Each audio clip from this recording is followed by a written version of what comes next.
life, I was going to end up with a lot of money. He was right. 70 years later, he was the richest man in the world, a tycoon with a rock star aura. I've never known anyone as focused as he is. It's amazing. He wants to be the best he can be at what he's doing. And what he's doing happens to make a lot of money. Warren's very young and energetic. Warren is super interested in the latest things going on, and there's so much that you just absorb from Warren's approach to things. But among all those winning bets, there have also been dramatic brushes with financial disaster. Both the company and I personally promised Treasury that we would aggressively help them in finding out anything we've done wrong in the past and to make very sure that it doesn't happen in the future. And I was scared. I was scared stiff. There were a lot of people that wanted us to go out of business over that weekend, and I didn't know what was going to happen. And behind his folksy demeanor, there's one of America's shrewdest and toughest businessmen. You don't make $40 billion by being Mr. Rogers or by being one of the Muppets. Warren takes no prisoners when it comes to a negotiation. He uses every bit of leverage that he can.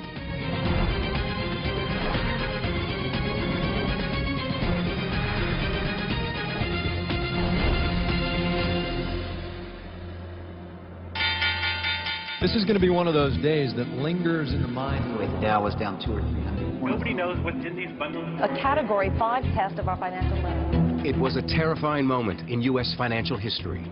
In 2008, some of Wall Street's biggest banks and investment firms were about to fail, threatening to take much of the world's economy down with them. Inside the citadels of money and power, desperate calls for help went out to the same person, as dramatized in this HBO TV movie. We're thinking of reaching out to Warren Buffett. Great. You and Buffett go back, right? Do me a favor and call him. Tell him leaving us rock solid. During the days that the financial crisis was unfolding, he was viewed as the go-to person. If you're in trouble, Warren Buffett can save you. For most of his life, Buffett avoided the Wall Street ways of risky speculation. In fact, he stayed far away from Wall Street itself. Warren really is a product of Omaha, especially in the era that he grew up there. The virtues of modesty, thrift, plain-spokenness, and Warren really exemplifies those. Warren Buffett still lives and works just a short distance from where he was born in 1930. And it was here in Omaha that he began his obsession with all things financial. It hit me right away. It was like kids that like to play the piano early or something of the sort. I always liked numbers. I knew I was going to be interested in stocks the rest of my life, but probably at the time I was, 8 or 9. I used to keep charts on all kinds of stocks when I was that age. My aunt gave me a world almanac, so I memorized the population of all cities of any real size. But I just like numbers. It was not limited to business numbers at all. Buffett also had the uncanny ability to remember all those numbers and how they fit into the big picture, a skill that would be the bedrock of his later success. Former Wall Street analyst Alice Schroeder is the author of The Snowball, Buffett's authorized life story. Warren grew up in the Great Depression. The family did not have money at all because his father had lost his job as a stockbroker. And so around the dinner table, money was what they talked about.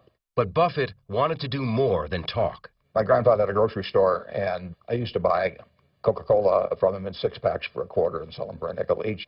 I sold the Saturday Evening Post door to door. I sold Ladies' Home Journal. I had all kinds of little ventures, not all hugely successful, I might add. I liked doing business early on. Journalist Roger Lowenstein wrote an early biography of Warren Buffett. Then he gets into more exotic things. He collects golf balls. He gets other kids in the block to do that with him. They collect golf balls and resell them. He's picking up stubs at the racetrack when he's 10, 11, 12, because some of them haven't been used yet.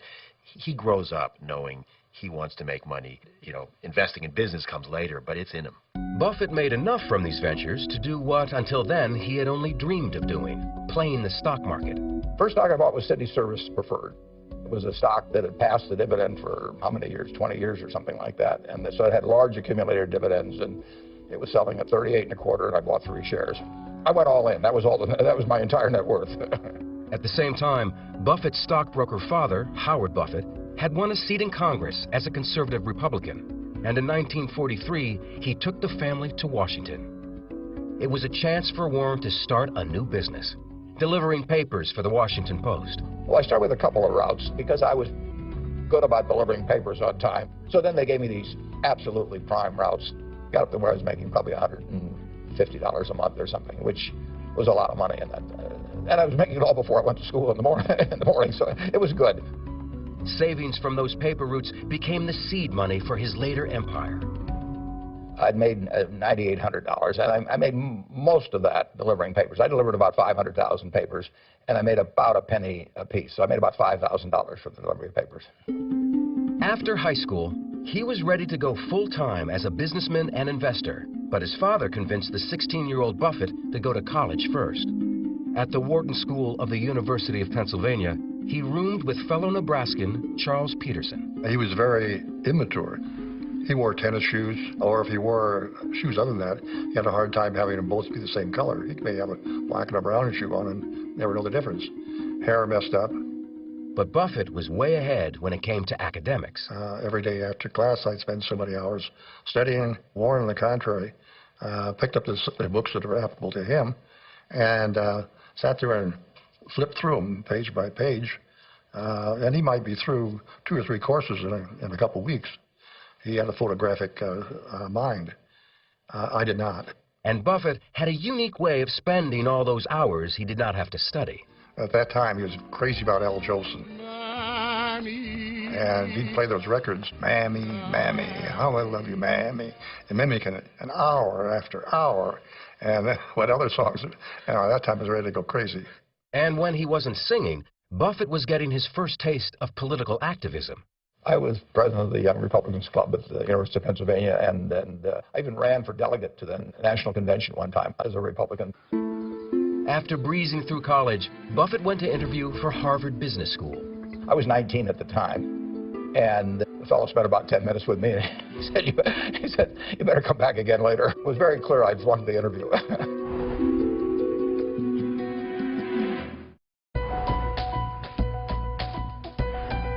After being rejected by Harvard, Buffett set his sights on Columbia's business school, where Wall Street maverick Benjamin Graham was a professor. Graham's investment philosophy was simple, but it defied conventional Wall Street wisdom. Many people take their cues as to what to do from what the market itself is doing. But Graham would tell you that the market is there to serve you, not to inform you. And basically he was saying the market will be wrong. Now that flies in the face of what a lot of other people think. But Graham would say that sometimes the market is very, very wrong. And if you look at the prices of stocks as buying pieces of businesses, you will be able to recognize when the market is very wrong. Graham's way was to find undervalued stocks that were off the radar. And Buffett became his most devoted disciple. He taught us to find a dollar bill that was going to be, you could buy for 50 cents, but the dollar bill wouldn't necessarily increase in value very fast. And I analogize that to essentially walking down the street looking for cigar butts with one puff left in them, and they weren't very attractive, and there was maybe only one puff in them, but they didn't cost anything. Armed with the Graham philosophy, Buffett headed back to Omaha to start his own business. He said, I'm going to form a partnership. And he said, would you want in? I said, sure, I do. There was only 7 or 8 people in that original partnership. Convincing people beyond the first 7 investors got rockier. My sales pitch wasn't very effective. I was 20 years old. I looked like I was about 16, and I probably behaved like I was about 12. So I would go around and call on people. They were always nice to me. But I would see a Mr. Smith, and I would go through all these facts and figures about why you should buy some stock. And when I got all through, in my head, I would count to 3. I would go 1, 2, 3. And then Mr. Smith would say, what does your dad think? And I would always want to hit him. But it was frustrating. Buffett knew that he had to be a better salesman. So he turned to popular self-help guru Dale Carnegie. Well, I had to be able to communicate with people better, and I mean in groups particularly.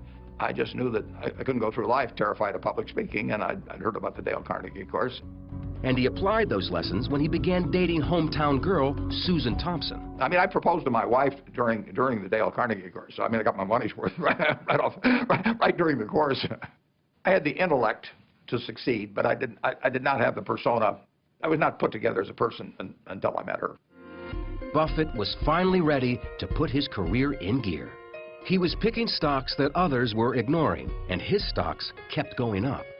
Little by little, word spread around Omaha that the kid knew what he was doing. He's devouring every annual report, and they stay devoured. He remembers them, and he's got these balance sheets in his mind so that if a stock gets cheap, 3 years later, he remembers what the fundamentals of the company are. This is a buy now. In the first 5 years that Buffett was in business, the Dow rose by 74%, while Buffett's investments had gone up 250%. In 1961, at the age of 30, he reached millionaire status. Friends like Stan Lipsey saw that he was still operating as a one-man band. His study was right off the bedroom in their house. He wasn't even in an office building at that point. And they had 3 kids, and people joke about Warren not knowing his kids, and that's, of course, a great exaggeration. But the fact of the matter, Susie stabilized the family so that Warren could do the studying that he needed. His wealth was growing rapidly, but you couldn't tell that from the way the family lived. Their home, which Buffett still lives in, was bought over 50 years ago for $32,000. His children all went to public schools. Susie Buffett is the eldest of 3 Buffett children. We grew up in a way that I think is probably different than most kids if you've got a dad who has what my dad has. I mean, we didn't get cars when we turned 16. We didn't live any differently, really, than most of the other kids we knew. The biggest change in the Buffett household was that Warren was moving away from the staunch republicanism of his father. Civil rights had the biggest effect on changing my views on politics. Neither party necessarily covered themselves with glory on it, but it was clear to me that a basic change, a really basic change in civil rights was called for, and the Democrats seemed to be much more attuned to that than the Republicans. And Buffett was about to make an even bigger change in his professional life. In his 30s, Buffett wanted more than just being a stock picker. He wanted to find companies that he could buy a controlling interest in, and he found one 100 miles away in Beatrice, Nebraska. Dempster Mill was a company that was really not doing very well. It was in the windmill business. Windmills now have come back, but it was not a good business to be in 50 years ago. But the stock was selling very cheap, so I started buying stock in that. It was a business that had built up a lot of inventory that it didn't need, and it had a labor force that was too big. So it was a company that just needed to be downsized. And of course, the town that it was in was very small, and it was the main employer. 100 people lost their jobs, and Buffett took the heat. What it taught Warren Buffett was that he did not want to get involved anymore in businesses that had labor problems, where he would have to fire people, where he would have to get involved personally in the management. He wanted somebody else to do that. It became another guiding principle of Buffett's evolving master plan. Buy businesses whose management you trust enough to leave in place. Buffett's next big investment also looked like a potential failure. It was a textile mill called Berkshire Hathaway, whose stock was selling for $7.50 a share. We bought a textile company that was destined eventually to go out of business, just like every other New England textile company did. It was a mistake. Glenn Tung is a managing partner for T2 Partners. Berkshire Hathaway was not a good business. They didn't have a competitive advantage that allowed them to earn a sufficient return on the capital invested in the business. So while they were profitable to some extent, that profitability was inexorably being squeezed. When the cash was extracted out of Berkshire Hathaway, it was reinvested. First major reinvestment that was enormously profitable was the insurance business, and that drove everything that Berkshire Hathaway did from then on. Andrew Fry is a reporter for Bloomberg News. So they moved the company basically from textiles to insurance. And part of the reason was because the industry itself generated profits, but also because through the premiums that they gathered up from their policyholders, Buffett was able to take that and make his stock investments. It's called the float. Money comes in interest-free from insurance premiums, which then gets invested in other businesses. And while the textile mill eventually died, he kept the name Berkshire Hathaway, which would live on as the name of his soon-to-be multi-billion-dollar company. Well, rather than try and rename it every few years based on what I just bought, why not just stick with the original? People know what Berkshire Hathaway is about. It says so much about him, about Buffett, that he sticks with Berkshire Hathaway. Anyone else, they would have gone to, BH, Diversified Resources. He likes it. He likes the history of the company. He's not a changeling. Buffett was now on a roll, buying bargains like See's Candies and Blue Chip Stamps, a popular shopper's loyalty program of that era. Like the insurance business, it delivered interest-free cash that could be used for future investments. I think I have just enough books. It's quite a business. And he'd found a professional partner who was as market savvy as he was, Charlie Munger, who was working as a lawyer when the two first met. Well, Charlie Munger actually grew up a half a block from where I live. He worked at my grandfather's grocery store, as did I, but he was 6 years older, and I never knew him at all in Omaha. And then through a mutual friend, we got introduced. In about 10 minutes, I knew that this guy and I were going to do a lot of things together over the years. When I met Warren, he immediately started telling me how much better his way of making a living was than mine, and that I was too smart to stay in such a silly business as law practice when I could go into his business of running an investment partnership. And it took me about 2 or 3 years to realize he was right. In the late 1960s, Wall Street was in the midst of an unprecedented boom. Stock prices were soaring as everyone rushed into the stock market. But for Buffett, it was time to get out.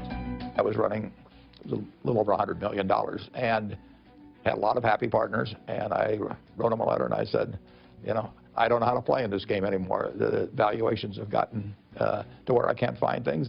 I terminated my partnership in 1969. It seems counterintuitive, but Warren has always quoted Gus Levy, who said, "Be greedy when others are fearful, be fearful when others are greedy." And Warren knew that the party would come to an end and at some point the bubble would burst. Buffett was 40 years old and was worth more than $25 million. But without the partnerships to oversee, he started getting restless, and in 1973 made a fateful decision to buy into a California bank called Wesco. The problem was, Wesco was in the middle of a merger deal with another company. And the next thing you know, the company that was going to buy Wesco complained to the Securities and Exchange Commission that Warren was trying to bust up their merger, which would have been illegal. And so an investigation launched. The SEC went through every nook and cranny of Buffett's businesses, and what they saw alarmed them. Buffett and Munger's investments were a complex spiderweb of ownerships and cross-ownerships. We had drifted in, since we had several companies, so the whole thing looked like so much spaghetti that had been done for some evil master purpose. We didn't feel we'd done anything improper, but there were a lot of rules, and the question was whether we'd violated any of them. Stanley Sporkin was Director of Enforcement at the SEC. Anytime you find that things are so wired that they take a long time to be able to understand them, that types of activity like that raises a suspicion that maybe somebody is doing that to get away with something. What also raised investigators' suspicions was that Munger and Buffett were offering Wesco shareholders a higher price for their stock than they could get on the open market. So we just kept buying until our allotment ran out, at 2 or 3 points higher than we had to. Well, that was a very eccentric thing to do, but we thought it was the right way to behave, and the SEC went berserk. You can't manipulate a stock. In other words, you can't take actions for the sole purpose of causing that stock price to increase. And if you do, it violates the law. The accusations stung. The Wesco investigation was really the first time that anyone had ever challenged Warren Buffett's reputation. And he responded to it almost as though a rattlesnake were about to bite him, because it really threatened his career.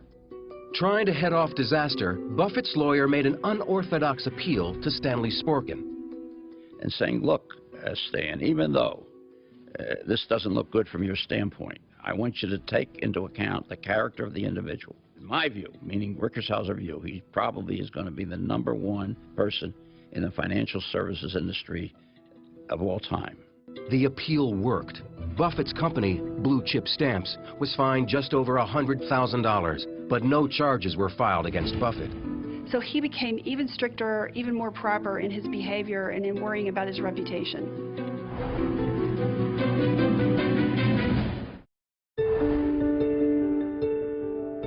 In 1973, Berkshire Hathaway's stock price hit a new high of $93. Its profits driven mostly by their insurance businesses.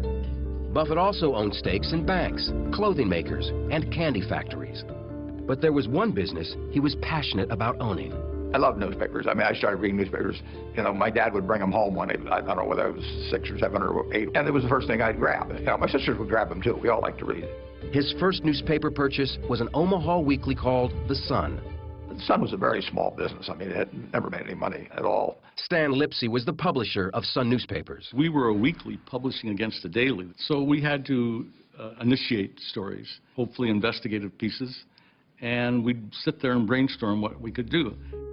At one meeting, Buffett suggested doing a story about Boys Town, a legendary home for orphan boys located just outside Omaha, and made famous by the 1938 movie with Spencer Tracy and Mickey Rooney. 4,000 boys have passed through this city of little men. It was sort of common knowledge around Omaha that the money was pouring in there, and the number of boys had gone down. They'd had 1,000 boys at the peak. And now I knew the population had gone down, so I thought there was a story there. Buffett knew that charities like Boys Town had to disclose their net worth in a federal form called a 990. So Warren said to us, go to Washington and get the Boys Town's 990, and you'll have a lot more information. And that was about the most important piece of information we could lay our hands on. That led to the headline, which was 700 boys with $209 million, and the kicker, the overline was Boys Town, America's richest city. The story won a Pulitzer Prize in 1973, a rare honor for a local weekly newspaper. There was a phone call from Stan Lipsey, and he said we won the Pulitzer on this. It was a big day. Buffett now had a taste of the big leagues, and he wanted more. He set his sights high on the influential Washington Post. They had a virtual monopoly. There was one competitor that was going to go out of business soon in Washington, D.C. It's a town hooked on news, so what more could you ask for? And in addition to that, it was the paper that he had an association with as a teenager, delivering the paper. At first, Buffett wasn't sure how much he wanted to invest. Then, the Washington Post broke the Watergate story, and President Nixon inadvertently made his decision easier. 1973, the stock had gone down a lot, partly in response to the fact that the Nixon administration had sort of declared war on the Washington Post.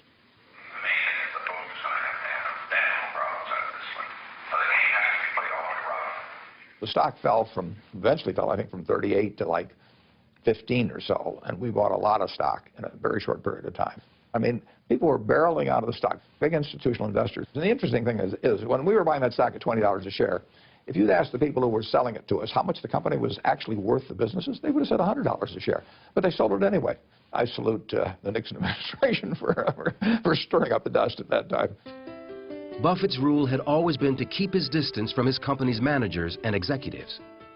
But that was not the case at the Washington Post, where publisher Katharine Graham became his social partner and confidant. What Katharine Graham offers to Warren Buffett is a seat at the larger table. Suddenly, he's at dinners with Henry Kissinger, and suddenly he's not just an investor from Omaha. He's a part of the scene in Washington. He's meeting Ben Bradley, the President of the United States. This was not his world, and Katharine Graham was really his entree into that world.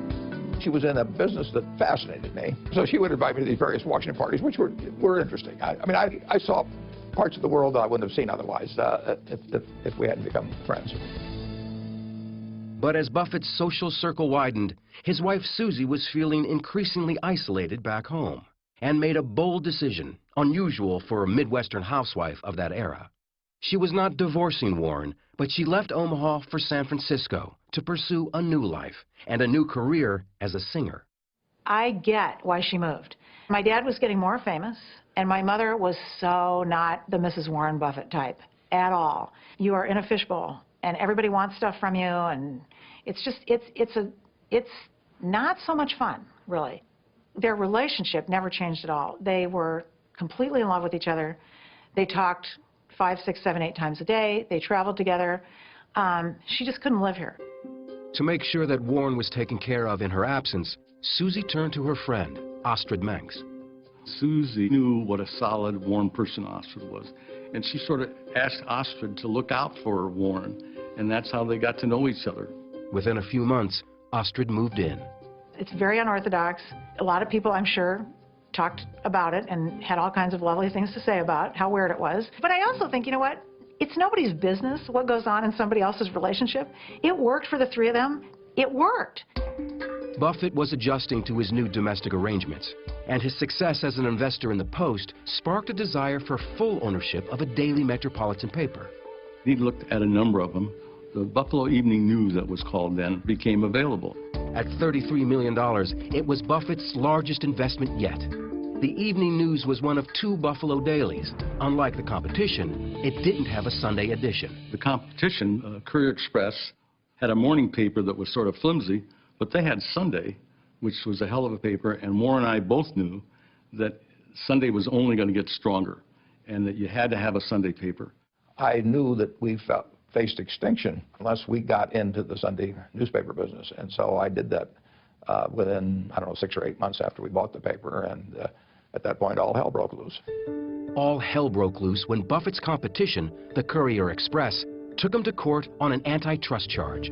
Daniel Mason was a lawyer representing that paper. It was very hard, we said, to justify a $33 million purchase price based upon the revenues that the News had, unless the News wound up being a monopoly newspaper. A federal judge put a halt to Buffett's Sunday strategy, and advertisers began deserting his paper. He's losing money hand over fist. It almost becomes, you know, just a huge sinkhole. But Buffett didn't back down. We knew that it was not going to be a long-term position to expect 2 papers to survive in Buffalo. Eventually, one of those papers was going to lose out, and the other paper was going to be a hell of a success because their financials would change. The fight went on for months until the judge's order was overturned. Buffett's competition soon went out of business, and Buffett's paper went on to become hugely profitable. You don't make $40 billion by being Mr. Rogers or by being one of the Muppets. Warren takes no prisoners. He uses every bit of leverage that he can.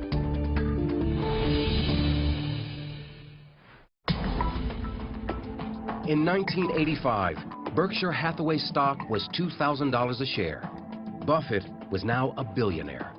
That same year, he made history yet again when he helped finance Capital City's takeover of the American Broadcasting Company.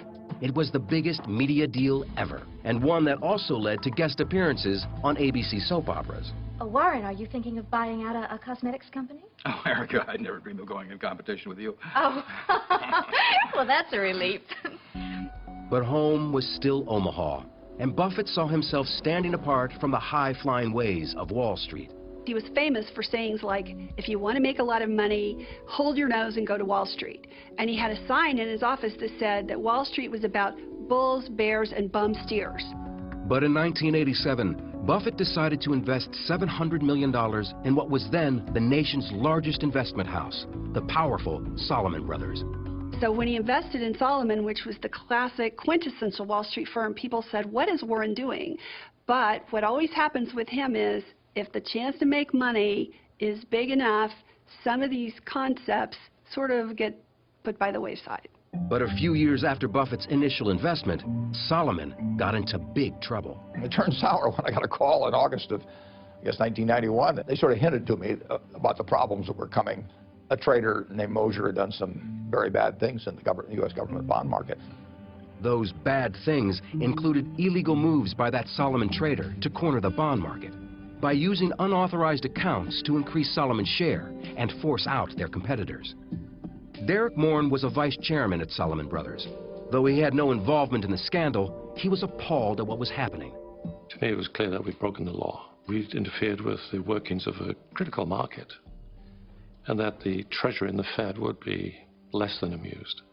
But the worst was yet to come. Salomon executives found out about the deception, but delayed in reporting it to the authorities. That understandably infuriated the U.S. government, the Federal Reserve, the U.S. Treasury, everybody, when it was found out that they hadn't promptly acted. As CEO of Salomon Brothers, John Goodfriend was taking the blame for the mess. I remember it vividly.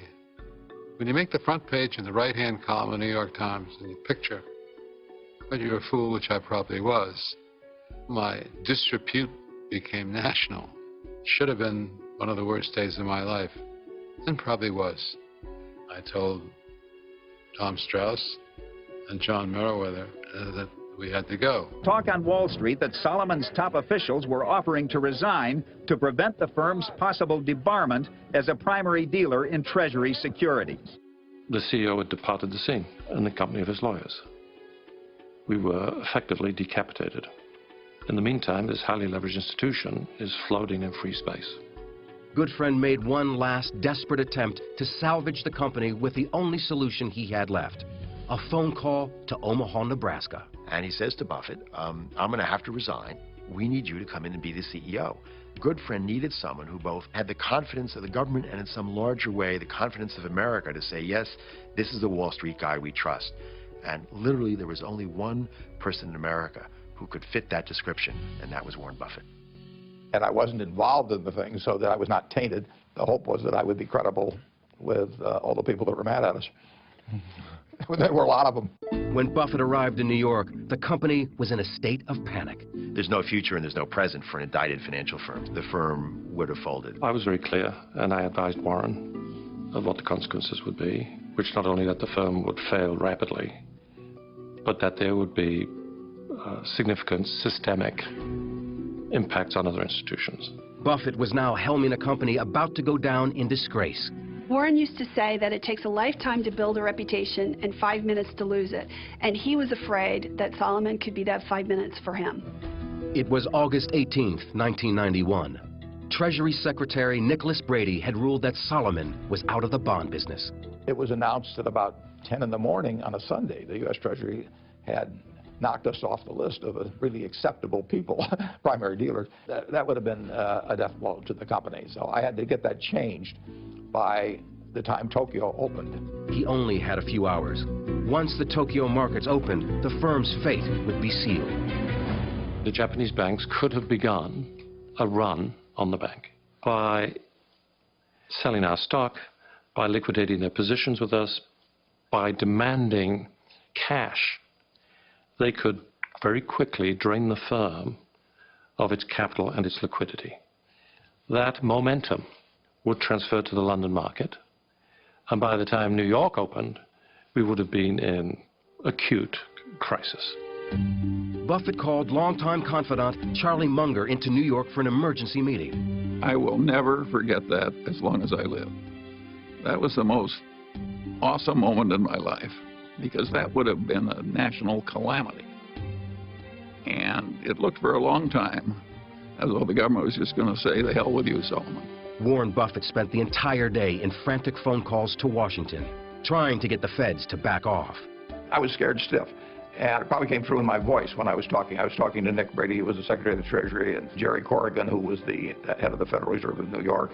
And these people were undeservedly, understandably, furious with what Salomon had done. And there were a lot of people that wanted us to go out of business over that weekend, and I didn't know what was going to happen. At the 11th hour, there was one final call with Nicholas Brady.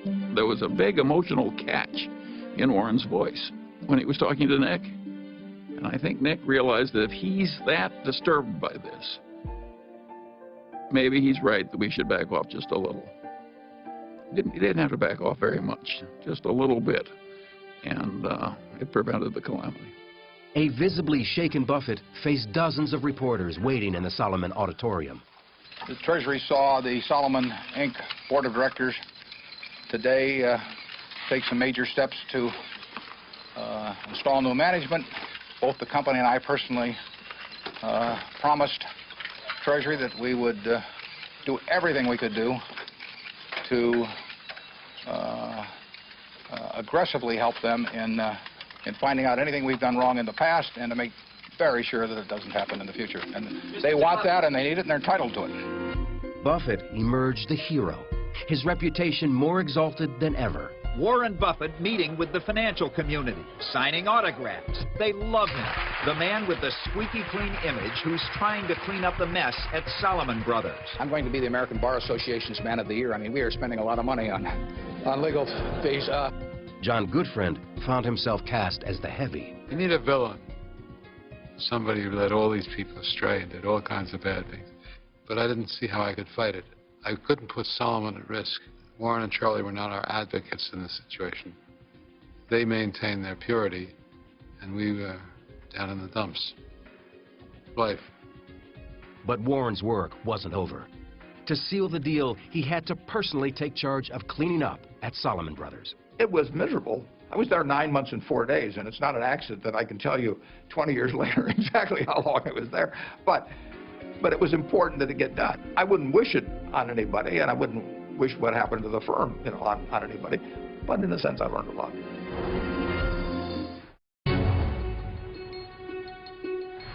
In 1993, Berkshire Hathaway stock hit $17,000 a share, and Buffett was world famous. But no amount of global traveling could change some of Buffett's ingrained habits. Let's talk about Warren's diet. Here are the vegetables he'll eat. Corn on the cob, French fries, hash browns, and the fruit would be banana cream pie, strawberry shortcake. I think that's the end of the fruit.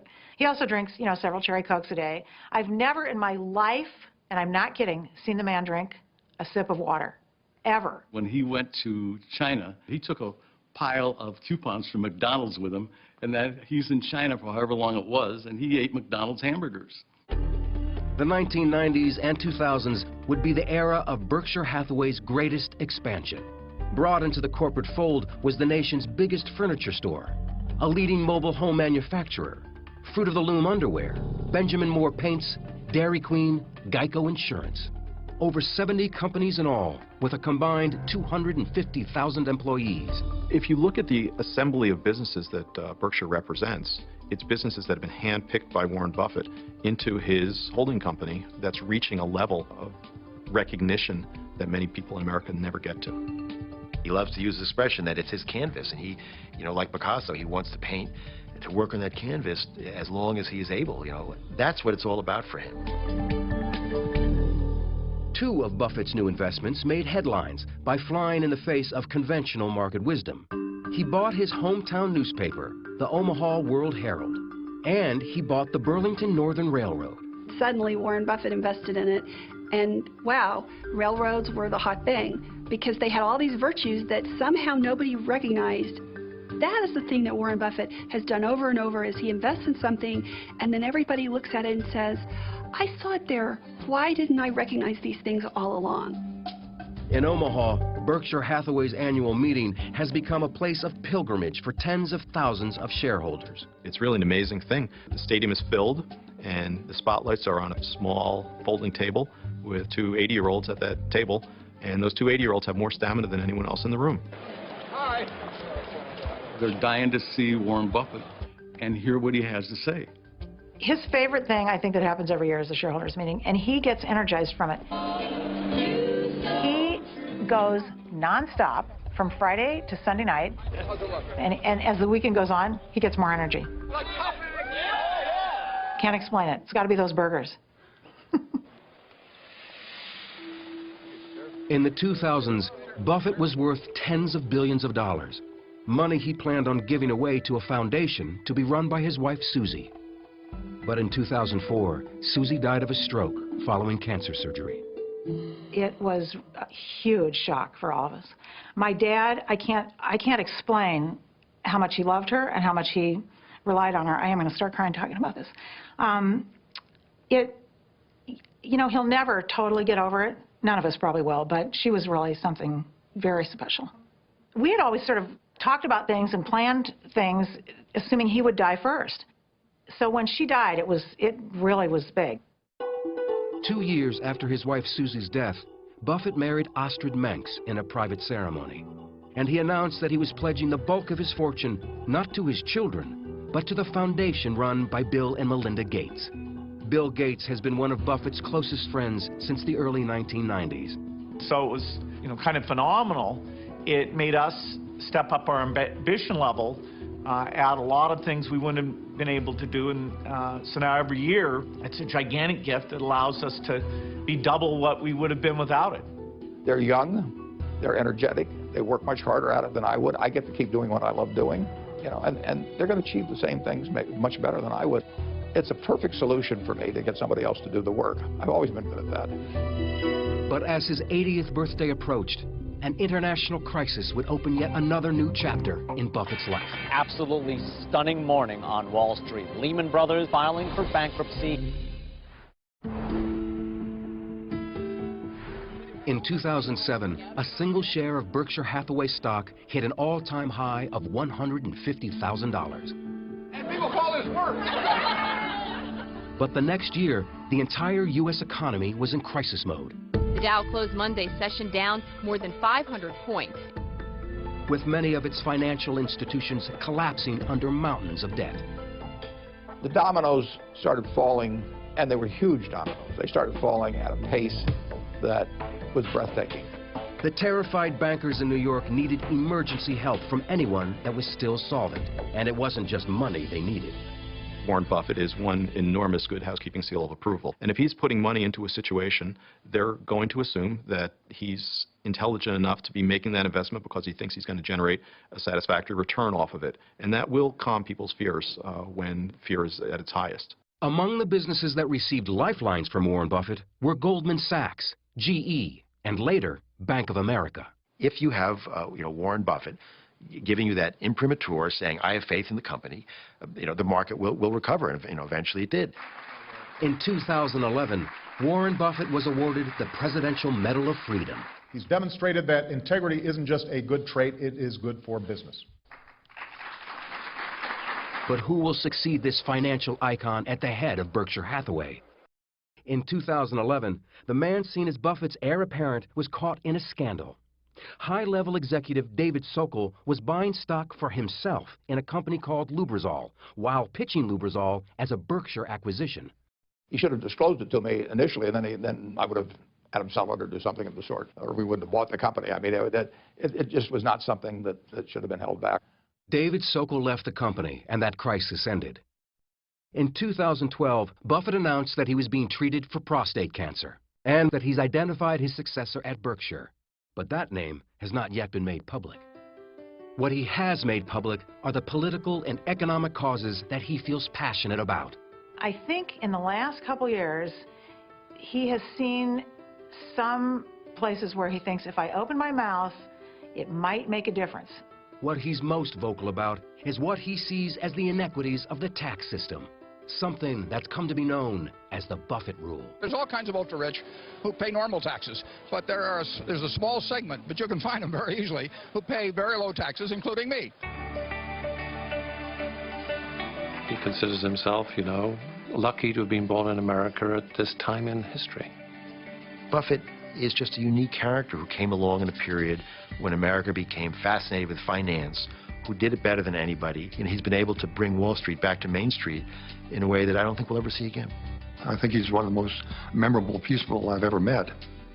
He's touched a lot of lives with what he's done, and everybody that he's dealt with has made money doing it, and it's improved their life.